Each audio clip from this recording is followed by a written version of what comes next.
Imagine being in a courtroom where the normal rules just don't seem to apply. That's exactly what happens in this intense courtroom showdown with a self-proclaimed sovereign citizen. Caught driving without a license, this man refuses to recognize the authority of the court, repeatedly interrupting the judge and insisting that the laws simply don't apply to him. He pulls out references to obscure constitutional clauses, claims to be a natural person, rather than a citizen subject to the state, and argues that the statutes are unconstitutional, even though none of it actually matters to his case. As the hearing unfolds, he goes further, challenging the prosecutor, demanding licenses and bonds, and accusing the legal system of conspiracies against him. Meanwhile, the judge and prosecutor remain calm and professional, explaining patiently why the court has jurisdiction and why his claims don't hold up. Every objection he raises and every interruption he makes only drags out the process, highlighting just how much time and energy can be wasted by these kinds of arguments. It's a fascinating look at the clash between someone who genuinely believes, or pretends to believe, that the law doesn't apply to them, and a legal system that must enforce the rules regardless. Watching this unfold, you can't help but wonder, is he truly convinced by his own arguments, or is this just a strategic attempt to manipulate the system? Either way, the result is the same: confusion, frustration, and a courtroom stretched to its limits. Stay tuned, because in the next few minutes, you're going to see one of the most chaotic and unbelievable courtroom moments that perfectly illustrates what happens when someone decides to fight the law using arguments that make no sense at all. The Supremacy Clause of the U.S. Constitution and hold that these state statutes in which they have to be charged with are constitutional based on the U.S. Supreme Court. And what is the case? The Cheney versus Winnebago Department of Social Services, there was a young child whom the mother alleges that the father was beating the child, and the child died. The mother sued all the way to the U.S. Supreme Court, and the U.S. Supreme Court held that no matter how bad or gruesome that this case was, when it concerned the case, that the states have no duty to protect citizens from other citizens. Anything that compels performance, there has to be a contract. And again, I reserve my rights under UCC 1-308 and the common law UCC 1-103.6. And it's clear, Your Honor. And I ask that this court, do their sworn fulfill their sworn oath under the Michigan rules, the Michigan Judicial Code of Conduct. The court is not to be swayed by public opinion or what the people may think or whatever it may be. Like the great honorable Judge Dalton A. wrote, entitled to a Republican form of government. Not a corporate. I'm not a corporation, right? I'm a natural person. The case law clearly breaks everything down, which everyone is in default. I just ask that this court dismiss this case at this juncture. If the court does not, I demand under the Supremacy Clause, the subpoena power of this court, to have Ken Worthy brought in so we can have an evidentiary hearing. Because how can a criminal prosecute or allege that I'm a criminal when they're committing all the crimes, Judge? Since I've been home, I've been making reports of police and other things, violations of law against me at the precinct. And no one listens to me. They just ignore me. But when people call and say, well, hey, Mr. McCurry did this, Mr. McCurry did that, they come, then it's found out nothing happened. Under our state constitution, this court has jurisdiction. Furthermore, as far as discovery goes, I personally sent Mr. McCrary twice, and I have the emails, copies of the emails to show that that's necessary. Where are the dates? Dates are not on here. May 24th, which was last week, and May 5th. It's gonna take a couple seconds. One of those emails, the E is missing in there. That's not my fault. They violate your order. Yes, ma'am. Okay. So you should have received one of them. Nothing. Right, and neither one of them came back as bad email. Okay. All right, so Mr. McCurry, I don't know why you're not receiving discovery, you did not receive it. He didn't send, can we subpoena Google and, No, litigate this and show that he hasn't This sent is not a anything? trial, this is not evidentiary hearing. Well, can I say one more thing? After we get done today, we confirm your email address. You can send a test email to make sure that he received it. Well, he did. It showed me that he got my paperwork. He admitted in the last receipt that he received my Okay, paperwork. and So why would he send it? Well, not, why wouldn't I get it back? My email is legit. It's my phone right here. okay, Also a jurisdictional challenge. let's, before we get to that, Adrian or Stetson, you want to respond before we forget? Yes, Your Honor, I do want to make a record. You know, this defendant has already availed himself to the jurisdiction of the courts of the state by admitting to having a driver's license. And also further add that the 10th Amendment has allotted and given police powers to the states, which then allows the state to create criminal laws under which this defendant must avail himself to. I further add that, again, as the court has acknowledged, that this defendant has at least once received the discovery to his emails, to his correct email. So any more allegations of not receiving discovery would be improper, given that we have it at least proven that he has it at least once. And there have been no additions or corrections since the discovery was sent the first time. Okay, May I Mr. respond? McCurry, I'm gonna wrap this up, you can respond and. Yeah, just briefly if I may. Sure. Well, this young lady here to basically Mr. Sessions, respond, Mr. Sessions, to respond to her statements in Michigan, they're locking people up for not having a driver's license. I was compelled. there are people getting But I locked up reserve my for rights. This was the murdering law. people as well. Pardon? People getting locked up for murder as well. Well, I understand that, but what I'm saying is the corpus delicti, they're going off written statements. You know the corpus delicti rule under the Michigan Supreme Court case, as well as the federal court case.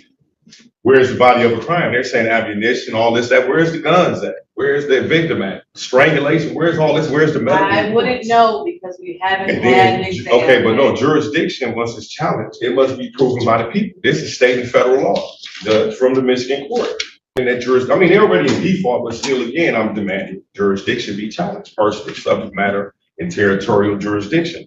Even when I was in prison, I had interactions with Kim Worthy, chief prosecuting officer for the state, and I reserved my rights then in prior proceedings, as well as I was compelled to obtain a driver's license. And I reserved my rights. That's all the law mandates, that I reserve my rights, which I have done. And right now, this lady, Mrs. Prosecutor, I can't remember her name, Mrs. Sisson, Esquire Sisson, and this gentleman here, they're in conspiracy and violating federal and state law. They're committing crimes, and I demand that their oath of office, their law, their license to practice law, amongst other things, be given to me, as well as their bond, as well as you, Judge, Your Honor. Also, like I say, jurisdiction has been challenged, and they have to prove it first based on the case law, which I have noted in this paperwork. They can't get around that. We can say, well, yeah, they're talking about reserving rights and all that. Okay, but still the law from the state Supreme Court, Court of Appeals, and federal jurisdictions clearly mandates that once jurisdiction is challenged, the person asserting jurisdiction has to prove it. And all they have is statements. Under the corpus delicti rule, out of court statements is not evidence, so these charges should be dismissed. Where is the body of the crime, Judge? You went to law school, you're a practitioner. I don't know because I haven't heard testimony to know. Well, that's not how it works with jurisdictional That's challenges. how, you know, it works that way. So, do you have any last? Well, I would like, Statements, because I mean. okay, I would like to challenge jurisdiction again, which I have done from the onset of this case, personal, subject matter and territorial jurisdiction. State and federal case law is clear, in which this court being inferior to the higher courts must adhere to their oath of office, their bond, and so on and so forth, their license to practice law and the Michigan rules of Code of Judicial Conduct, and must compel the people to prove jurisdiction, which they're asserting. Where's the proof? You have to show this court. That's at any stage of the proceeding, the law allows that. Okay. So on discovery, I saw paperwork confirming the email address that you provided to the court is now the record. That discovery was sent. I'm not sure if it's an email. Please don't interrupt. There's another email you would like to be sent to. I will ask the prosecutor to do so. Two, for requesting license numbers from everyone. My name is right here in front of you. You can go right on State I Farm. ain't saying that. RP numbers are available for you to look up as they are for any general public. Okay. Imagine walking into a courtroom thinking today will be a normal day, only to be thrown into one of the most chaotic hearings you've ever witnessed. A man sits before the judge, calm on the surface, yet every word he speaks seems designed to unravel the entire legal process. He was caught driving without a license, a seemingly straightforward case, but he refuses to accept the authority of the court. He insists that he is a natural person, rather than a citizen bound by the state, that the laws don't apply to him, and that the court has no jurisdiction.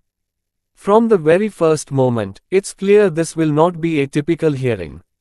He interrupts the judge constantly, questioning every statement, every legal procedure, and every statute cited against him. He rattles off references to constitutional clauses and obscure legal codes, none of which have any bearing on his case. His arguments are complex, filled with legal jargon that sounds convincing to the untrained ear, but as the courtroom soon realizes, they hold no actual weight. He demands explanations, insists on clarifications, and even challenges the prosecutor directly, asking for licenses, bonds, and accusing the legal system of conspiracies. The atmosphere becomes tense, a mix of frustration and disbelief, as everyone in the courtroom struggles to keep the proceedings on track. The judge remains patient, addressing each claim carefully, explaining the state's jurisdiction, and reaffirming the legal processes that must be followed. The prosecutor responds calmly to each assertion, pointing out prior acknowledgments and clarifying that discovery emails were indeed sent and received. Despite these efforts, the man refuses to acknowledge the obvious. Every time he is corrected, he circles back to another argument, another loophole, another claim that the laws are unconstitutional or that the court has no authority over him. The hearing becomes less about the original offense and more about his relentless attempt to challenge the system. Watching this unfold is both fascinating and frustrating. On one hand, you see the patience and professionalism of the legal system as it deals with a person unwilling to engage in any conventional way. On the other hand, you witness firsthand how much time, energy, and resources can be consumed by someone who refuses to accept the rules. His tactics are classic examples of what is known as the sovereign citizen approach, a mix of pseudo-legal arguments, personal beliefs about individual sovereignty, and a willingness to exploit procedural technicalities to delay or avoid consequences. The psychology behind his behavior is equally intriguing. Does he truly believe his own arguments, or is this a deliberate attempt to manipulate the system? Some sovereign citizens are deeply convinced that they are above the law, that the state has no authority over them, and that legal statutes are invalid. Others, however, may use these beliefs strategically, knowing that by sowing confusion and creating delays, they can buy time or frustrate authorities. In this case, it's hard to tell which is true. But the result is clear, the courtroom becomes a battleground between law and belief, reason and defiance. He continues to make demands that have no legal basis. He asks for the prosecutor's license, questions bonds, and insinuates conspiracies against him. Each of these actions adds to the tension, prolonging the hearing and testing the patience of everyone present. Yet, despite the chaos, the judge and prosecutor remain composed, carefully dismantling each argument, explaining why the court has jurisdiction, and reinforcing the legal framework that governs the proceedings. It's a delicate balance. They must enforce the law while maintaining order in a room where reason is constantly being challenged. As the hearing progresses, you begin to notice patterns in his behavior. He consistently returns to the same claims, often repeating arguments that have already been addressed. He cites statutes out of context, misinterprets legal language, and refuses to accept evidence or documentation that contradicts his narrative. At times, his persistence borders on theatrical, as if he is performing for an audience rather than engaging with the judicial process. It's a demonstration of how deeply personal belief systems, or deliberate strategies, can interfere with legal proceedings, creating confusion not only for those in the courtroom but for viewers witnessing this online. Every moment of this hearing serves as a lesson in the challenges the legal system faces when confronted with individuals who reject conventional law. The courtroom is designed to be orderly, logical, and structured, yet here it is pushed to its limits. The defendant's refusal to comply, his insistence on irrelevant statutes, and his confrontational approach slow the process dramatically, raising questions about efficiency, justice, and the balance between individual rights and societal obligations. Despite the disruptions, the court maintains its authority. The judge explains the basis of jurisdiction, the limits of personal interpretation of the law, and the responsibilities of all citizens. The prosecutor provides clear, factual information, reinforcing the legitimacy of the proceedings and demonstrating that legal arguments must be grounded in applicable law, not personal belief. The contrast between the defendant's chaotic, often illogical approach and the measured, procedural enforcement of the court highlights the tension between ideology and reality. What makes this confrontation particularly compelling is the human element.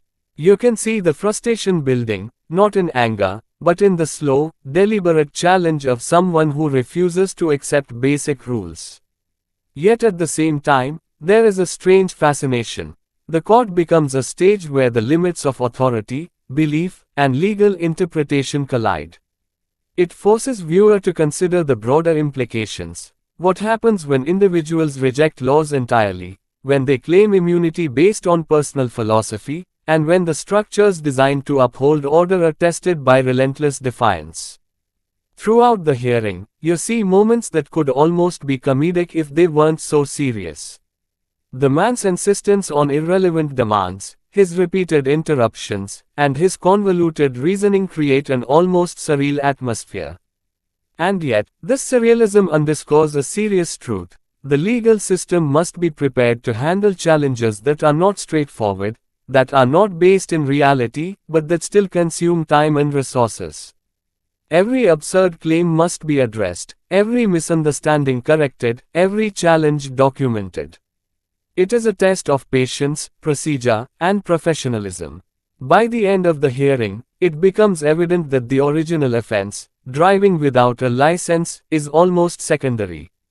What dominates the room is the clash between personal belief and institutional authority. The sovereign citizen's arguments have not succeeded in convincing the court, but they have exposed the vulnerabilities of the system to unconventional tactics.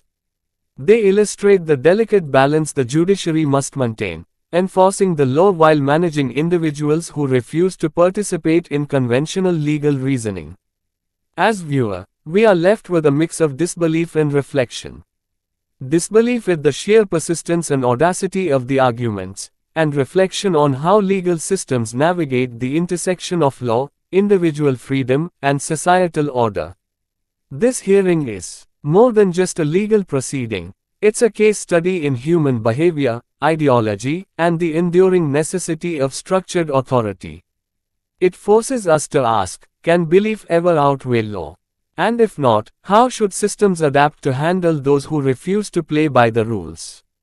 This video is a rare glimpse into one of the most chaotic courtroom confrontations you'll ever witness.